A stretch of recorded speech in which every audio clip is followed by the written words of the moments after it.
We'll move on now to Dale Allison. Dale is going to be speaking to us about comparing like with like, the impossible Jesus and impossible others.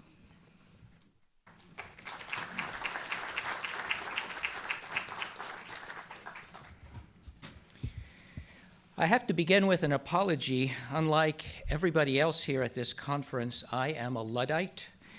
I have never met or made the acquaintance of Mr. and Mrs. PowerPoint.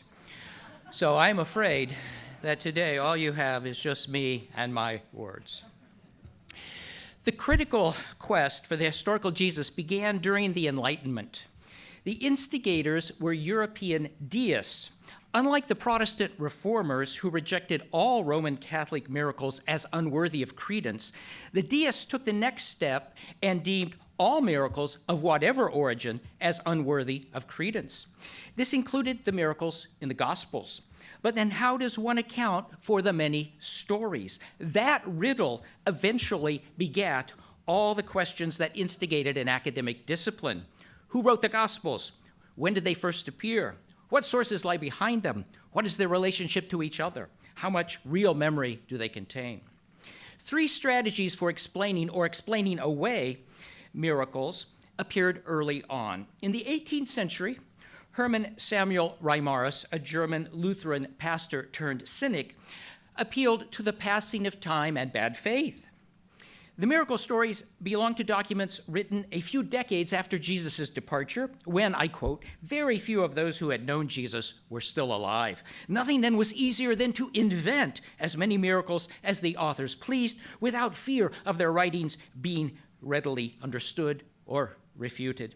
End of quotation. The evangelists told tall tales because promotion of their cause mattered more to them than devotion to the truth, and they could get away with it. In the early 19th century, the German theologian H.E.G. Paulus was of another mind. While he agreed with Reimarus that miracles are impossible, he found much more history in the New Testament. His explanation for the miracles was this: the disciples were children of their age, and having been nurtured on the fantastic tales in the Jewish scriptures, they had been primed to turn the mundane into the supernatural. On one occasion, Jesus, seeing a large crowd without food, distributed his own provisions along with those of his disciples. Others, taking the hint and emulating his action, did likewise. And with this spontaneous outbreak of contagious generosity, there was enough for all. Soon, however, Jesus' pious admirers construed the event as an astonishing wonder. Jesus had transmuted a few loaves and fishes into scores of loaves and fishes. For Paulus, the Gospels relate real events over which supernatural explanations have been laid. Miracles aren't fact.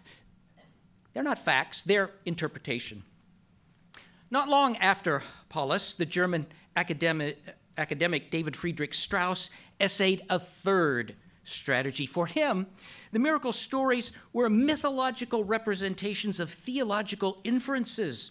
If Jesus was the Messiah, then according to Jewish expectation, he must have been like Moses. And if he was like Moses, then he must have been trailed by the sorts of wonders that attended his predecessor. So Christians fashioned a story of their Lord being transfigured into light, as had happened to Moses. In like manner, if Jesus had been the greatest of all prophets, then he must have been greater than Elisha. And if Elisha, according to the Bible, had managed to feed 100 men with some loaves of barley and some fresh ears of grain, then surely Jesus must have done the trick with even fewer provisions and even more people, and that more than once. In short, the religious imagination transformed theological ideas into mythical stories. When it comes to the matter of miracles, the descendants of Reimarus, Paulus, and Strauss have ruled the roost.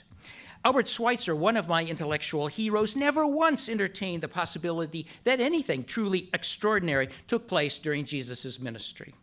Neither did Rudolf Bultmann, a giant in my field, who, on the contrary, emphatically insisted modern man acknowledges as reality only such phenomena or events as are comprehensible within the framework of the rational order of the universe. He does not acknowledge miracles because they do not fit into this lawful order. This is the academic tradition of incredulity into which I was baptized as a budding scholar. I studied Strauss and Schweitzer and Bultmann, and I learned from many other erudite authorities, including my teachers in the flesh, that if I aspired to be taken seriously, so-called miracles were out of bounds. Even when they didn't say this in so many words, their example spoke loudly, "Don't go there." They never won me to their side. There are two reasons. The first is this: if I was studying mainstream biblical scholars by day, I was reading the marginalized parapsychologists and Fordians by night.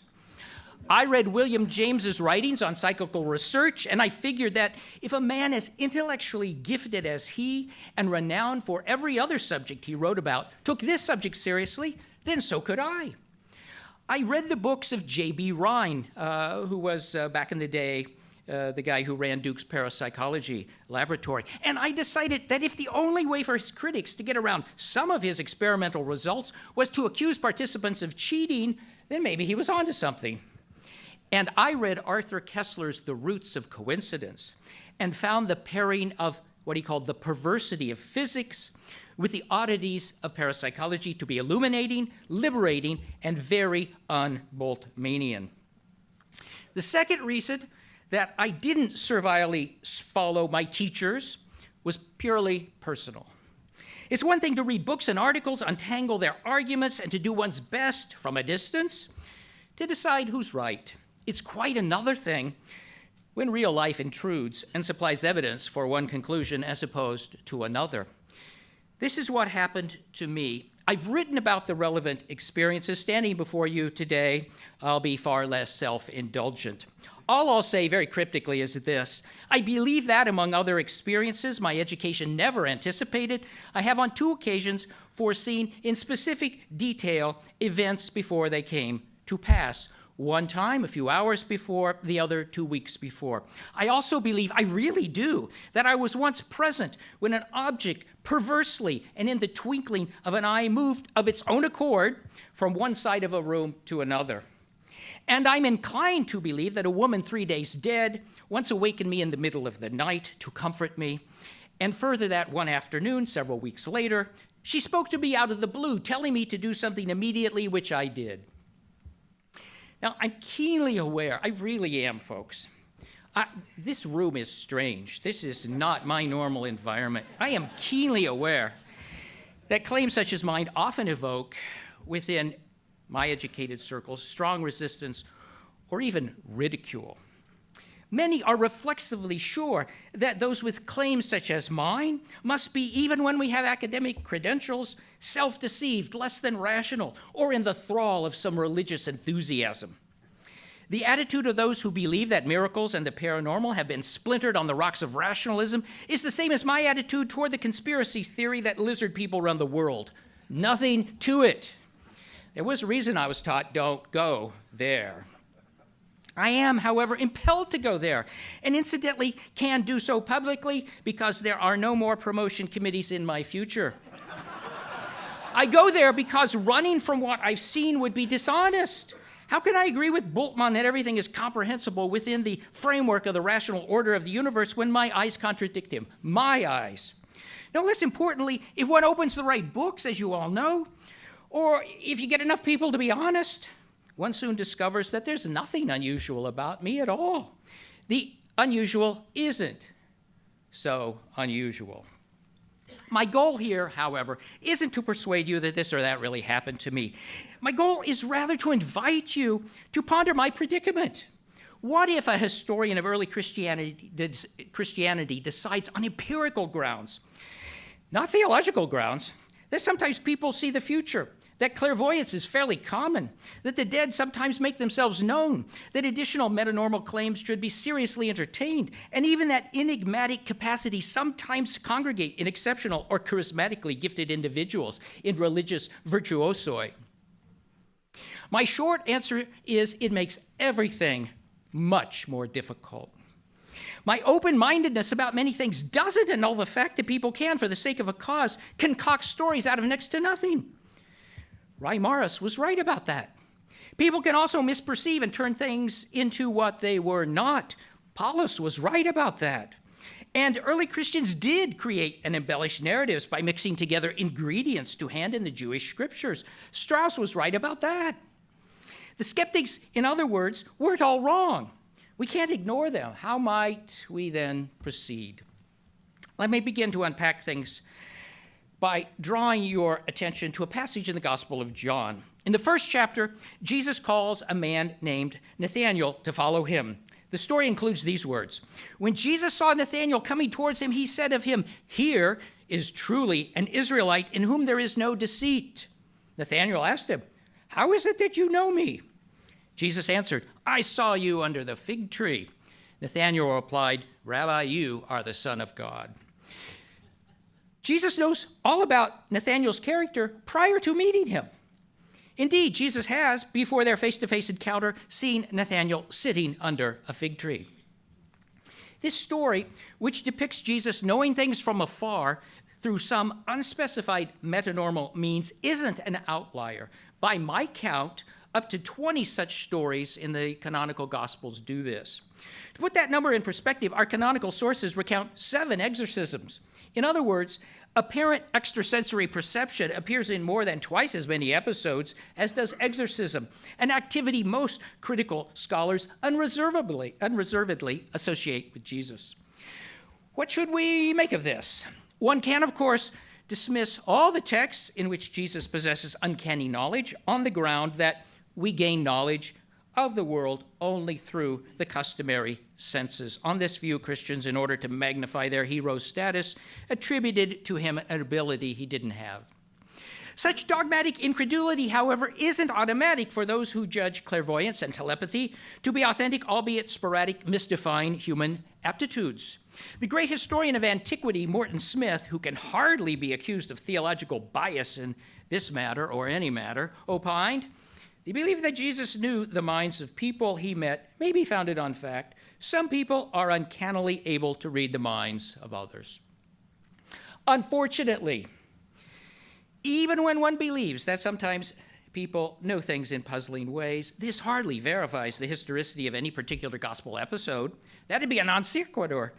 At the same time, I think it wouldn't be unreasonable, given the abundance of relevant material, to infer that the traditions featuring a clairvoyant and telepathic Jesus preserve the impression of some who actually knew him. The pertinent notices appear in all 4 canonical Gospels and so constitute a pattern across the sources.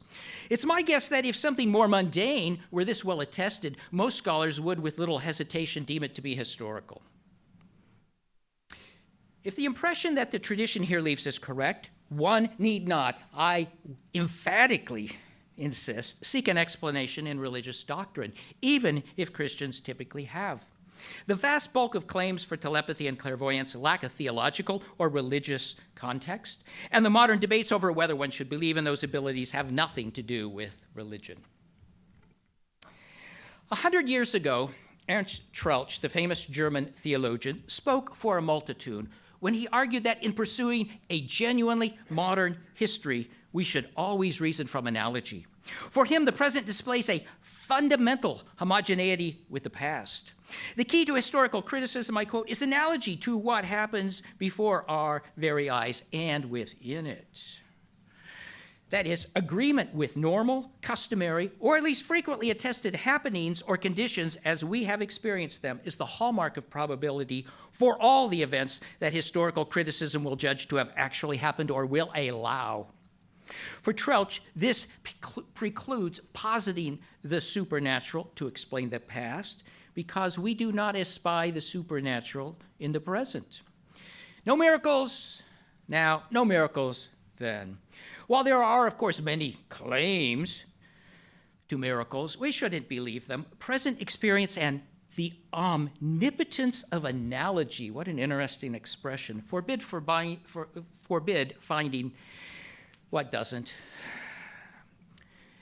then what doesn't occur now. This is, of course, a variation on David Hume's argument against miracles. Hume asserted that firm and unalterable experience has established the laws of nature. And since miracles break those laws, we should reject all testimony to them. To quote, "The maxim by which we commonly conduct ourselves in our reasonings is that the objects of which we have no experience, resemble those of which we have. That what we have found to be most usual is always most probable, and that when there is an opposition of arguments, we ought to give the preference to such as are founded on the greater number of observations. My problem with Hume is not his appeal to recurrent human experience, and my problem with Trelch is not his emphasis on the fundamental role of analogy in critical historical thinking. In these matters, I largely concur. How can we not navigate the past or reconstruct it without relying on the solid knowledge we have in and of the present? How can we avoid projecting the present onto the past? We can't but think analogically, focus from the known to the unknown, or from the better known to the lesser known. As it is now, so was it then, at least with regard to what's possible. My objection is different. Both Hume and Trelch had, in my mind, truncated ideas about the present, and this led them to defective ideas about what was possible in the past. These two intellectual giants looked around them and beheld a humdrum uniformity, a stage without strange incursions or mystifying events. Like Bultmann, they were sure that our world eternally exhibits a lawful order and that nothing in it ever rises above the level of today's rational or scientific understanding. I live in another world, one in which puzzling or inexplicable affairs aren't so rare. To my mind, the reductionistic worldview of Trelch and like-opinioned others is an illusory construct that has been empirically falsified. It fails to match repeated human experience. The evidence, in my opinion, indicates that Kessler, Rhine, and James were moving toward the truth. Bultmann, Trelch, and Hume away from it. The analogous includes the anomalous. My convictions about this subject mean that when the sources for Jesus often depict him as seemingly reading thoughts or knowing something from afar, my instinctive response isn't, that's impossible. It's rather, well, maybe. Since claims for telepathy and clairvoyance exist cross-culturally and cross-temporally, and since some of those claims are, at least in my judgment, credibly attested, we have no reason to posit that similar claims from the first century Mediterranean world must be, in every case, fictional. On the contrary, if something happens now, it likely happened then. So far, I've urged that if clairvoyance and telepathy are real, it's reasonable to suppose that Jesus may on occasion have known this or that via some yet unexplained mechanism. The argument is an inference from a family of texts in the Gospels construed in the light of cross-cultural and cross-temporal testimony. But what might one make of a single story that reports something even more extraordinary? The synoptics relate that on one occasion Jesus was transfigured into light. He glowed. The critical literature has any number of explanations for this, all reductionistic. Maybe, for example, the morning sun rose behind Jesus while he stood on a mountain, and his sleepy, credulous followers awakened to see the sight. But the reports from numerous times and places of people seeing glowing individuals aren't hard to find. They're just not. Of course, many stories of luminous individuals are beyond doubt legendary. There are, however, numerous first-hand reports of somebody seemingly emitting an enigmatic, unearthly light. Indeed, the alleged phenomenon is embarrassingly well attested. Here's just one illustration from a member of my immediate family. In January of 2019, he and 3 others had an audience with the late Vajrayana master Khenpo Kartha Rinpoche, a Tibetan holy man. Here are my relative's words. The 4 of us sat down in front of him, and he poured us tea. As he did so, I discerned a soft white light radiating from him like a halo around his seated figure. And the longer I looked, the brighter the glow seemed. At first, I thought it was some strange effect of the light coming through the window next to him where snow was sparkling as it fell. But within a few minutes more, I had no doubt this man was actually glowing. And the glow only became clearer as the afternoon light turned to dusk. After our audience, during which Rinpoche answered our questions and gave teachings through a Tibetan translator, all 4 of us left in a state of wonderment and joy. We confirmed with each other we had all seen his body glowing. Now, I'm not naive. I've no illusion that quoting such naked testimony amounts to solid argument. Many, without conscious insincerity, have persuaded themselves that they've seen or heard things that have no better foundation than their own imagination or their will to believe. The countless sightings of Bigfoot don't exorcise my doubt. Do giant hairy hominids really roam North America? Testimony, including testimony to radiant figures, can do no more than inaugurate a discussion which I can't pursue here. All I can do is share my conviction that study of the copious materials has left me with an open mind, and indeed, to be honest, inclined to think it more likely than not that occasionally, and whatever the cause, some human beings appear anomalously radiant. Having come to this conclusion, not via theological reasoning, but on the ground of testimony, I think we should add to the usual explanations for the story of the Transfiguration another possibility. An odd historical event, a vision of a radiant Jesus, lies behind our accounts, an event that was subsequently narrated in such a way as to highlight the parallels with Moses on Sinai. I unfortunately see no way to push such a proposal over the line from the possible to the probable, although the same is true of its reductionistic rivals. The proportion of history to fiction in our story is, as in so many episodes in the canonical Gospels, impossible to divine. I am convinced, however, that my proposal merits more than curt dismissal. My field is still dominated by the old antithesis between theological explanation, God did it, and reductionistic explanation, it never happened. But knowledge of the metanormal obliterates that simplistic contrast. One can, on the basis of analogical historical reasoning, be open-minded about the so-called miracles in the Gospels without subscribing to a particular theological program. This follows from the fact that the same sorts of stories appear within different religious traditions, and that those traditions explain and interpret them in different ways. The events, in other words, aren't self-interpreting. I find it helpful in this connection to invoke the old theological distinction between a wonder and a miracle. A miracle is an inexplicable event occasioned by God. A wonder is an inexplicable event occasioned by some unknown cause or cryptic agent.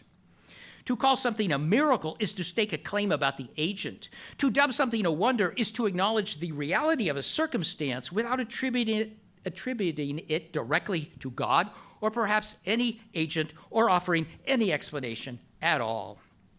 For me, there are many wonders. Miracles in the proper sense are another story. Identifying an unseen agent, whether God or some other, is in my judgment a near Herculean task. One can, of course, produce explanations by slotting events into one's religious tradition, and I hardly oppose such attempts. Yet for me, that move takes one beyond the realm of the historian. It rather seems prudent when I'm fashioning public arguments to acknowledge the reality of certain offbeat phenomena while leaving their explanations truly open. And I see no reason why an atheist can't, in principle, join me in this. I'm serious. One can have a gap without a God of the gaps.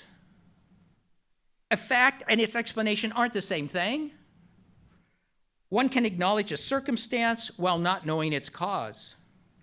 Moreover, that some inexplicable things have in the course of human history attracted religious interpretations or been used to authenticate religious ideas scarcely requires that they must do so, that they can't receive other interpretations or be used in other ways, or indeed be awarded no interpretation at all. Although Jacqueline Duffin, the well-known medical historian, candidly acknowledges that some of the healings in the Catholic records of canonization are astonishing and without current explanation, she remains an atheist. It causes her no anxiety to join "that really happened" with "I can't explain it." There is a large space full of possibilities between the skeptic on the one side and the traditional Christian apologist on the other. That space has room for the metanormal in general, and it has room for the metanormal Jesus in particular. Thank you.